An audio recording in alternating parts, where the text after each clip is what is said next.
অসভ্য ছবি দেখতে দেখতে বেটা হাইওয়ান, চেহারা সুরত জানোয়ারের মতো হয়ে গেছে বেটা। দেখ বেটা, তুই বেটা মানুষের বাচ্চার আকৃতি নাই।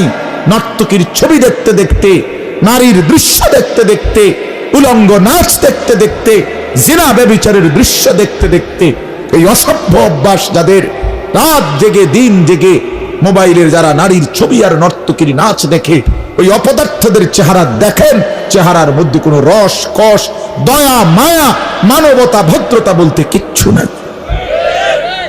দেখেননি সে কই সাফা কই জানবে। হ্যাঁ, অভিভাবকরা ঘুমায়, অভিভাবকরা ঘুমায়। অভিভাবক হেতের বেড়ার স্বপ্ন একটাই, তে নামাজ রোজা আল্লাহ খোদাইডি বাদ দে, তারে জিঙ্গা বিদের যাবনি হেয়ার দরকার। কথা বোঝেন নাই? তার কি দরকার? 18 বছরের একটা ছেলে এক বাপের যেন এটিএম বুথ, এটিএম বুথ বুঝেননি? জিডি দিয়ে টিপ দিলে টেহা বাইর হয়, টাকার মেশিন। হ্যাঁ, এবার বুঝছে এটা কি আমার একটা কি এটিএম বুথ।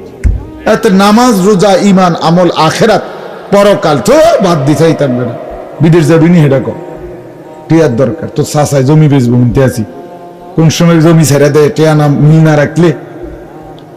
শুনছি হেন্দে 10 শতক বেচা লাগবে তো, জেডা টাকা কি রাখতেইব, রেডি রাখতেইব। আল্লাহ আমাদেরকে মাফ করে দেন।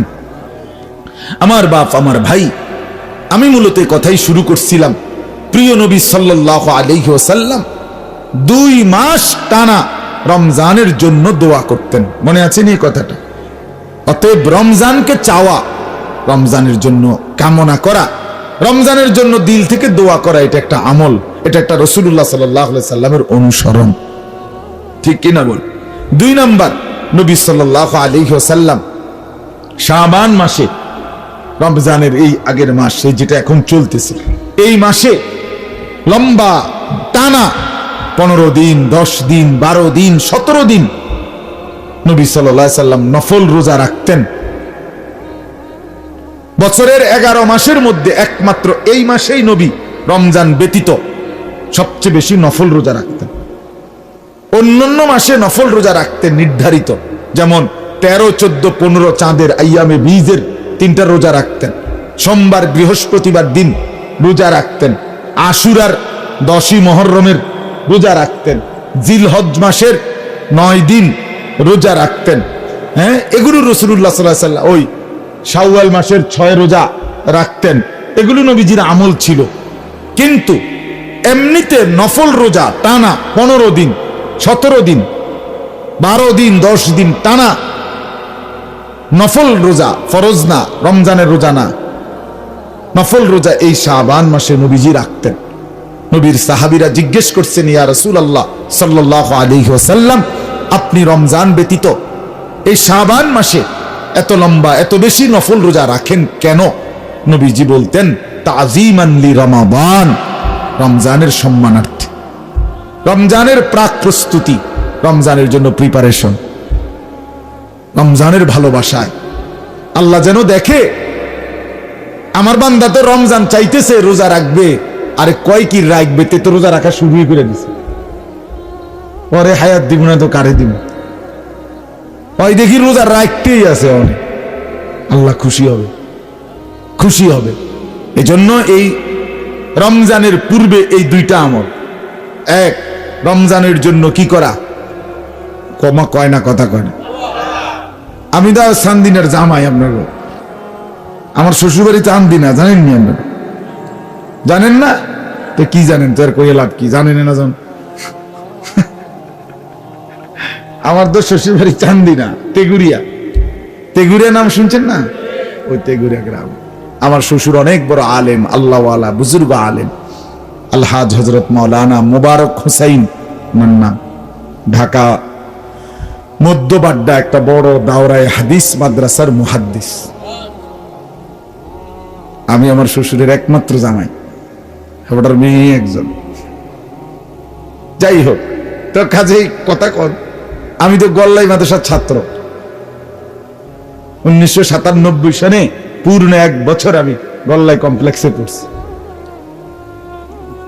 হ্যাঁ, সচিব সাহেব তখন ছিলেন, সচিব সাহেব দেখছি আমি। আমার বড় ভাই তখন নতুন গল্লাই কমপ্লেক্সের আপনার আলিয়া শাখা যেটা খুলছে ওইটার প্রধান ছিলেন, সুপার ছিলেন আলহাজ হজরত মাওলানা মাহবুবুর রহমান আশরাফি, আমার আপন বড় ভাই। এখন চান্দিনা আল আমিন কামেল মাদ্রাসার প্রধান মুহাদ্দিস, বড় ভাইও বড় ওয়াইজ আলেম। যাই হোক, তো আমি তো এখানকারই। ও তো বলতেছিলাম আমরা যে এই 2টা আমল রমজানের পূর্বে বিশেষ আমল কয়টা বলেন? 1 নম্বর কি করা? দোয়া। এখনই দোয়া করতে থাকেন, প্রতিদিন বলবেন, একদিনও 2, 4, 10, 50 বার। সবার কাছে অনুরোধ, রাত্র অনেক হয়েছে, আমি এই জন্য দেরি করতে চাচ্ছি না। প্রত্যেকের কাছে অনুরোধ, বাবা ভাইয়া ছেলেরা তোমাদের কাছে অনুরোধ করি, দোস্ত হাসতে হাসতে ফেলে দিও না। ওই যে শুরু করবো, কথাটা বলতে পারলাম না, যে গাফেল জাহান্নামে যাওয়ার শায়েখ বলছে অধিকাংশ জাহান্নামী 3 কারণে। 1 নাম্বার গাফলত, খামখেয়ালি, এ খামখেয়ালি। আরেকটা হলো জাহালাত, কোরআন সুন্নাহর অজ্ঞতা, শরীয়তের মাসআলা মাসাইল, দ্বীনের বিধান জানার কোনো মানসিকতাই নাই। মূর্খ মানে জিঙ্গেলে চাচা ভাই, না হুজুর আমরা এরকম সাধারণ মানুষ, কোন রকমে বাদ্যুকা খাইয়া হইয়া না থাউন ইতান, আমরা এত তান বুঝছে কি আর কুলাই তার মন আলাপ আলাপ করে, বুঝেন না মামুন, আলাপ করে তাই না। কিন্তু তাই নিরে আপনি যদি বলেন যে চাচা আপনি বিএস খতিয়ান বোঝেননি, সিএস বোঝেননি, আরএস বোঝেননি, কয় বুঝিনি মানে হ্যাঁ, আমনে যে আমনগো বাড়ির লগে দিয়ে যে দেড় জায়গা লইয়া যায় যে মামলা 30 বছর করে, এটা ছাড়তেন না যেটা। আর কি কও ছাড়তেন না মানে জামা বটালেছে, আর কি কও ছাড়মু কি লেগা? বাপ দাদার জমি এই নালে দরকার হইলে বাকি 50 শতক বেচালাম, এই জায়গা লইয়া ছাড়বো, তারে দেখাই দিব বেটা, জীবনে মরি আর বাঁচি বেটা। দরকার হইলে ভিক্ষা করুম, কিন্তু মামলা চালাম, ভিক্ষা করবো দরকার। এমন ডাকাইতে ডাকাই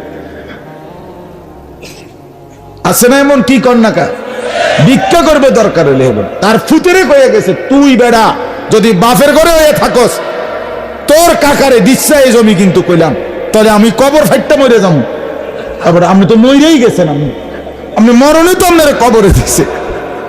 হায় হায় হায় হায় হায় হায়, এত বড় ডাকাইত মানুষ। আল্লাহ কোরআনে বলছেন, আমার বান্দা মজলিসে জায়গা ছেড়ে দিও, আমি জায়গা দিমু। তা আমি বুঝছি যে আল্লাহ যেন এটা বলছে যে তুমি জায়গা দাও, ছেড়ে দাও, আমি দিমু।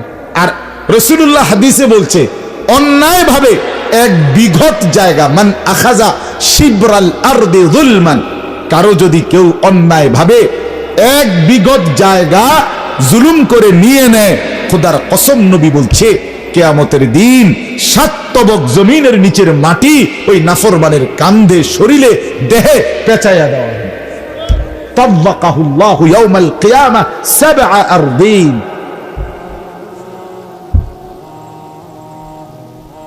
খামখেয়ালি ফুতের সুখের লাগিয়া নিজের কবর আখিরাত শেষ করে দিলেন। হ্যাঁ, এই 1 বিঘত এই বেড়ারে, এ বর্ডারে আপন ভাই, আপন চাচতো ভাই, জ্যাঠতো ভাই, মামতো ভাই, আপন চাচা 1 বিঘত জায়গা ছেড়ে দিলে বেটার বাড়িটা, রাস্তাটা হইয়া যায় না, দিত না দরকার। আরেক কানে মাহফিলে গিয়ে 30,000 টাকা দিয়া স্লোগান লইয়া ফিরছি ভাই, হ্যাঁ ওই আমরা 200 মাইল দূরে, তারার হেঁটে গিয়ে টাকা দিছে 30,000 হেঁটে হেরা স্লোগান দিয়ে, জনাব জমি না দই না 30,000 মার হাবা, হাবারে মার। আইসা গেছে চাচা, বাইতে আইছে 30,000 টাকা দিয়ে। কিন্তু এখানে আপন ভাতিজাকে, আপন চাচাকে, আপন ভাইকে, আহা 1 বিঘত জায়গা এমনিতে তো দেওয়া যাইতো না, বলেন না কেন? শুধু শুধু গ্রামে গঞ্জে এগুলো নিয়ে ঝামেলা কি 1টা 2টা? বহুত বহুত বহুত। কামনে না বলে কিচ্ছু বোঝেন না আপনি রে, আখিরাতের কথা কইলে দুইয়ান সূরা ঠিক করতেন কইলে যে কাকা আপনার আমি একদিন তোমার একজনের বললাম চাচা আপনি তো সূরা কেরাত হয় না, আমি বুঝছি অশুদ্ধ। আল্লাহর রহমতে আমার নাতি 3 জন হাফেজ। মা আমি আপনার কি কইলাম, আপনি কি আর কিও কোন চাচা? আল্লাহর রহমতে তানের নাতি 3 জন হাফেজ। তার মানে উনার বাপ হইলে 3 জন নাতি হাফেজ, বেহেশতে আমি যাইতে। আচ্ছা তো যাইবো না কেন? আমি তো নৌকে তো দেখি না। না না ফেরেশতা আমনে টেনশনে না ফিরে রয়েছে, ফেরেশতারা বেহেশতের লোক মিলাইতে পারতেছে না আমনের লেগে। আরে বাপরে কাকু, আপনার জন্য বেহেশতে কি মিলান যাইতেছে না? রুম মিলাইতে পারতেছে না, লোক মিলাইতে পারতেছে। এই খামখেয়ালি আখিরাতের ব্যাপারে কি উদাসীন। ইয়ালামুনা যাহিরাম মিনাল হায়াতিদ দুনিয়া ওয়া হুম আনিল আখিরাতি হুম গাফিলুন। এজন্য জাহেল হওয়া, অজ্ঞ, দ্বীন সম্পর্কে কোরআন সুন্নাহর বিধান, শরীয়তের মাসআলা মাসাইল না জানা, এটা জাহান্নামে যাওয়ার কারণ। এটা কিসের কারণ বলেন না কেন? আমনে নামাজ পড়ছেন ঠিক আছে 30 বছর, প্রত্যেক দিন সেজদার সময় ঠ্যাং দুনুয়ান আলগি দিয়ে লাইছেন। আপনি তো জানেন না যে 2 পাও যদি মাটির থেকে ছুটে যায়, উঠে যায়, কিয়াম ছুটে যায়, দাঁড়ানো কিয়াম ফরজ, দাঁড়ানো ফরজ, নামাজের দাঁড়ানো কি? তো এটা যদি ছুটে যায় 1 মিনিটের জন্য তো নামাজ বাতিল, সাজদায় সহু দিলেও হইতো না। তো আপনি তো জানেন, আপনি তো গিয়ে দেখবেন হাসরের ময়দানে নাই কি আমার ফেরেশতারে। আরে কোরআনে আছে ওয়ালাউ আলকা মাআযীরা, অসংখ্য নাফরমান নিজের আমলনামা দেখে, বালিল ইনসানু আলা নাফসিহি বাসীরা, নিজের চোখে নিজের আমলনামা দেখবে, দেখা গুনাহ নাফরমানি দেখে আল্লাহর সামনে মাআযীরা আপত্তি পেশ করবে, সিটারে আল্লাহর সামনে বলবে হাসরের ময়দানে, আল্লাহ এটা আমার আমলনামা, আমার নাম আছে যে আনিসুর রহমান, বুঝা যায় এটা আমারে, কিন্তু যেই হারে মিছা কথা লিখছে আমি কইছি না। না একটা মানুষ বুঝি এভাবে মিছা কথা কি তাও বুঝেন না কথা?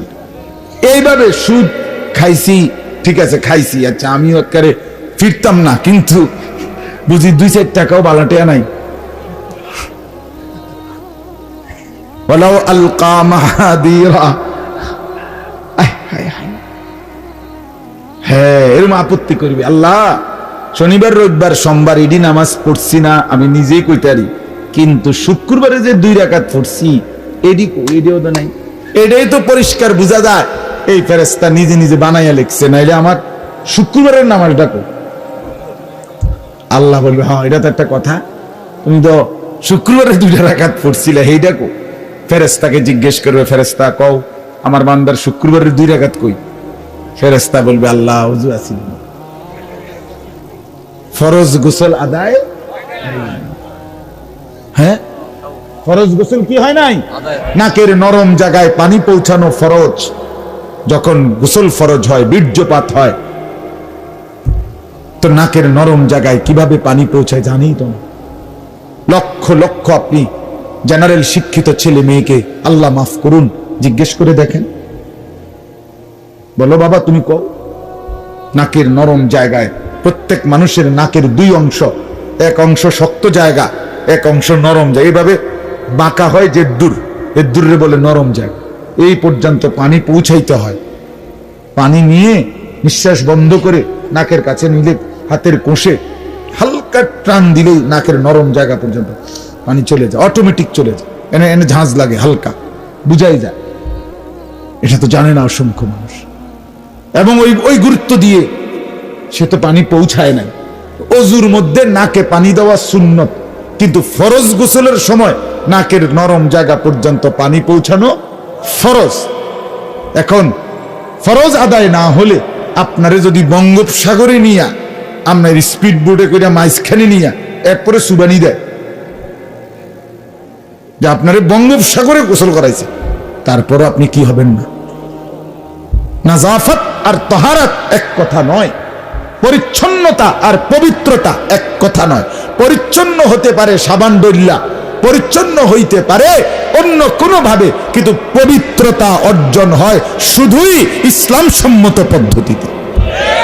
কোরআন বিহীন, রাসূলুল্লাহর তরিকা বিহীন কি হইতে পারে না, তাহারাত হইতে পারে না রে বন্ধু।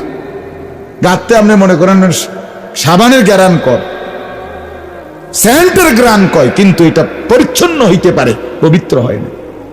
আর পবিত্রতা বিহীন লা তুকবালু সালাতুন বিগাইরি তুহুরিন, নবী সাল্লাল্লাহু আলাইহি ওয়াসাল্লাম বলেন, তিরমিজি শরীফের প্রথম হাদিস, নবীজি ইরশাদ করেছেন, পবিত্রতা ব্যতীত কোন নামাজ কবুল হয় না। চার রাকাত কি কথা বলেন না কেন? আপনার তো কি নাই, শরীরে নাপাক, তো ফেরেশতা কি দিয়ে লিখবে? কথা বুঝছেন না কথা? এবার বুঝছেন, দিন সম্পর্কে জানা উচিত। কথা বলেন না কেন? জানা উচিত কিনা বলেন?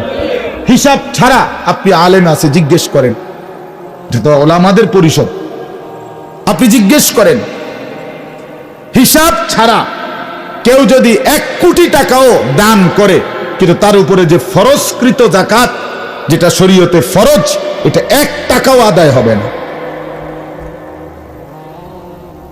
ওটা দান তো দান, কিন্তু যাকাত হিসাব করতে হবে কিনা বলেন?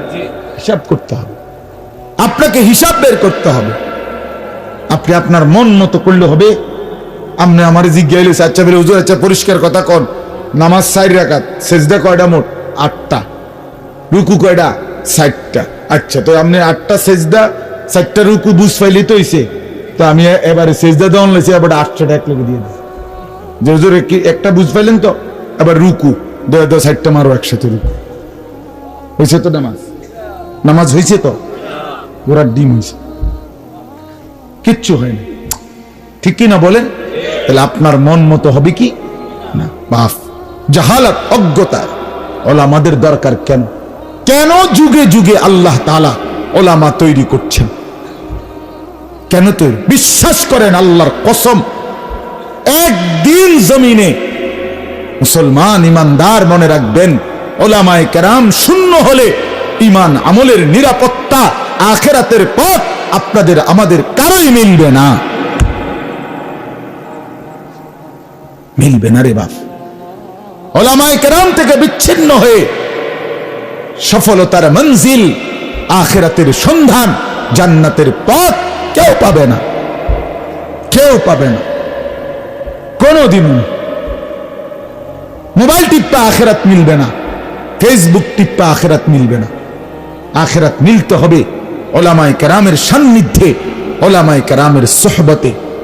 ফাসআলু আহলাদ যিকরি ফানজুরুনা, আল্লাহ বলে নাই ফানজুরু, তোমরা কিতাবে দেখে নাও শুধু, না না, ফাসআলু আহলাদ যিকরি, জীবন্ত জীবিত কোন ওলামা, আমার শরণওয়ালা, আমার মুত্তাকি আল্লাহওয়ালা কোন আলেম থেকে, ইন কুনতুম লা তা'লামুন, তোমরা যা যা জানো না তা জিজ্ঞেস করে নাও, জিজ্ঞেস করে নাও। নবীজি জিজ্ঞেস করছে, বলছে, ইন্নামা শিফাউল আইয়্যি আস-সুআল, নিশ্চয়ই অজ্ঞতার, না জানার চিকিৎসা আলেমে দ্বীন, জাননেওয়ালার কাছে জিজ্ঞেস করে নাও। আপনাদের জন্য অসাধারণ নাম নির্বাচন করছে ছেলেরা, নওজোয়ান আলেমরা, সাবিলুস সালাম ওলামা পুরুষ, একেবারেই তো অনেক সুন্দর নাম। এই নাম আমি তো আর দেখিই নাই কোনো সময়। শান্তির পথ এটা, আলহামদুলিল্লাহ। তরুণ আলেম, নওজোয়ান আলেম আপনাদেরকে নিয়ে ফিকির করছে, ভাবতেছে, ছোট্ট হোক, অল্প হোক, সীমিত পরিসরে হোক, কিন্তু ইখলাস ও তাকওয়া থাকলে একদিন আগায় যাবে, কোনো সন্দেহ নেই। এই মাওলানা মামুনুর রশিদ আমার আগে, মূলত তার পেরেশানির কারণেই আসা, যথেষ্ট পেরেশানি, বাকিদের সাথেও আমার কম বেশি পরিচয় আছে। সবাই ফিকির করেন, আল্লাহ তাআলা আপনাদের প্রত্যেকের ফিকিরকে কবুল করে নেন উম্মতের ইসলাহের জন্য। এটা তো সিফাত। ওলামায়ে কেরাম একই সাথে রাসূলুল্লাহ সাল্লাল্লাহু আলাইহি ওয়াসাল্লামের ইলমের ওয়ারিস, তো রাসূলুল্লাহ সাল্লাল্লাহু আলাইহি ওয়াসাল্লামের চোখের পানিরও ওয়ারিস। উম্মতের জন্য নবী যে পেরেশান ছিলেন, মুতাওয়াসিল আল আহজান দাইমাল ফিক, এটারও ওয়ারিস। নবীজি সারাক্ষণ চিন্তিত থাকতেন, নবী সারাক্ষণ ফিকিরে থাকতেন, ফিকির করতেন, কোনো না কোনো ভাবনা ভাবতেন। আর কি করা যায়, আর কি করা যায়? কোরআনে আছে নূহ আলাইহিস সালাম বলছে 950 বছর কোরআনুল কারীমের দৃশ্য দেখেন, মসজিদের কোরআন, কোরআনুল কারীমের দৃশ্য দেখেন। হাজার হাজার লক্ষ লক্ষ মসজিদে আল্লাহর কোরআন এমন অবহেলিত, লক্ষ লক্ষ মসজিদে যে জায়গা দিয়ে কোরআন শরীফ রাখে, আপনার আগরবাতির বাক্স, মেসবাতি, মোমবাতি, ব্যাটারির বাক্স, কথা বুঝছেন, আপনার জারুর পলিথিন ইত্যাদি, মানে যতগুলো অপ্রয়োজনীয় জিনিস, ফালতু জিনিস, এডি কোরআন শরীফ জান দিয়ে তুই লাগে সাড়ি মাড়ি দেখবেন হেন দিয়ে। অর্থাৎ এরা যেন বুঝাইছে মসজিদ কমিটি, আমরার মসজিদের যত অপ্রয়োজনীয় জিনিস এড়িয়ে দিচ্ছে। ইল্লাল্লাহ। অতএব এটা অনেক বড় জুলুম। মুহিয়্যিস সুন্নাহ হযরত মাওলানা শাহ আবরারুল হক রাহমাতুল্লাহ আলাইহি, আর দুই হযরত আজীবন মেহনত করছেন কোরআনুল কারীমের মাসহাফ, মানে কোরআনের এই কপি, এগুলোর সম্মান, এগুলোকে গিলাফে মোড়ানো, এগুলোকে আদর করা, এগুলোকে যথাযথ সম্মান যত্ন নেওয়া। আমি আজকে এই অনুরোধ করব, আপনারা সাবিলুস সালাম ওলামা পরিষদ, আপনারা উদ্যোগ নিয়ে এই মসজিদের সমস্ত কোরআনে গিলাফ লাগান। আমি 500 টাকা দিব ইনশাআল্লাহ, এক্ষুনি দিয়ে যাব আপনার হাতে, বাকিটা আপনারা মিলাইয়া দিবেন। আমার মাদ্রাসায় আলহামদুলিল্লাহ, আমি তো আমার মাদ্রাসার একজন হাফেজ সাহেবকে দায়িত্ব দিছি, পুরা মাদ্রাসার মধ্যে একটা কোরআন শরীফ যদি কোনোদিন গিলাফ ছাড়া, আমি ইনশাআল্লাহ এখন চলুন, গিলাফ ছাড়া কোরআন শরীফ নাই আমার মাদ্রাসা, বলছি যদি কোনোদিন গিলাফ ছাড়া কোরআন শরীফ দেখি তো আমনের বেতন থেকে কাটা যাবে, সাফ কথা। এরপরে বলছি, প্রয়োজনের অতিরিক্ত আপনি কোরআন শরীফ নিবেন না মাদ্রাসায়। ওই আমনের বিপদ, আমনের বেডির সিজার, আমরা 2টা কোরআন শরীফ মান্নত করছি, এটা কি মান্নতের কিতাব? হ্যাঁ, কোরআন শরীফ মান্নতের জন্য নাজিল হয়েছে, কোরআন শরীফ জিন্দেগীর জন্য নাজিল হয়েছে। কথা বলেন না কেন? হুদাল লিন্নাস, এটা মানবতার হেদায়েত, মানবতার হেদায়েত। স্ত্রীর সিজার, তো এই সময় কি করতে হয়, আল্লাহকে কিভাবে ডাকতে হয়, আল্লাহকে সেজদা দিতে হয়, সেই বিধানে না জানা দরকার ছিল। যে পেরেশান অবস্থায় নবী কি করতেন, ইজা হাযাবাহু আমরুন ফাযাআ ইলাস সালাহ, স্পষ্ট হাদিস। নবী সাল্লাল্লাহু আলাইহি সাল্লাম যখনই পেরেশান হতেন সাথে সাথে নামাজের জন্য ছুটতেন।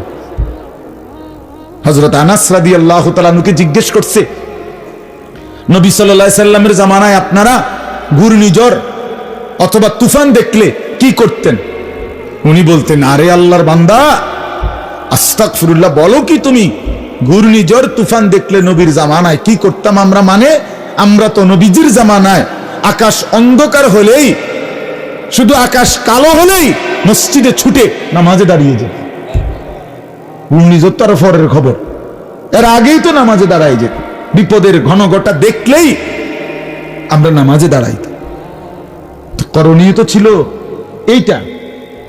আপনি দি কোরআন শরীফ 2টা মসজিদে দিছে, এটি জমাইতে জমাইতে জমাইতে আপনার অবহেলার সাথে পড়ে আছে। খোদার 10 বছর চলে গেছে, এমনও কোরআন শরীফ যে কোরআন শরীফে কেউ কোনোদিন আর হাত লাগায় না। আহা, হাসরের ময়দানে কোরআন বলবে, আল্লাহ এই মানুষগুলোকে জিজ্ঞেস করেন, আমাকে ছাপাইলই বা কেন, আর আমাকে পড়লই না বা কেন? আল্লাহর রাসূল বলবে, কোরআনে আছে সূরা ফুরকানে, ওয়াকালার রাসূলু ইয়া রাব্বি ইন্না কওমি ইত্তাখাযু হাদাল কুরআনা মাহজুরা। ওহো, আল্লাহ বলেন, রাসূল বলবে, রাসূল নবীজি হাসরের ময়দানে বলবে, ইয়া রাব্বি ইন্না কওমি, হে আমার রব, আমার জাতি, ইত্তাখাযু হাদাল কুরআনা মাহজুরা, তারা এই কোরআনকে নিজেদের জীবন থেকে পরিত্যক্ত করে দিয়েছে। বুড়া বেড়া নিজে চাইয়া পড়তে পারে না, এরপরও আরেকজন রে বলছে, চাই কদ্দুর শোনাও, চাই খবরের কাগজে কি লিখছে, আজকের খবরটা কিতা কদ্দুর কও চাই। আপনি কেন একটা বার বললেন না নাতিকে বাপ আমি তো আল্লাহর কোরআন পড়তে পারি না, তুই কদ্দুর শোনাও না আমার মালিক আমারে কি বলছে।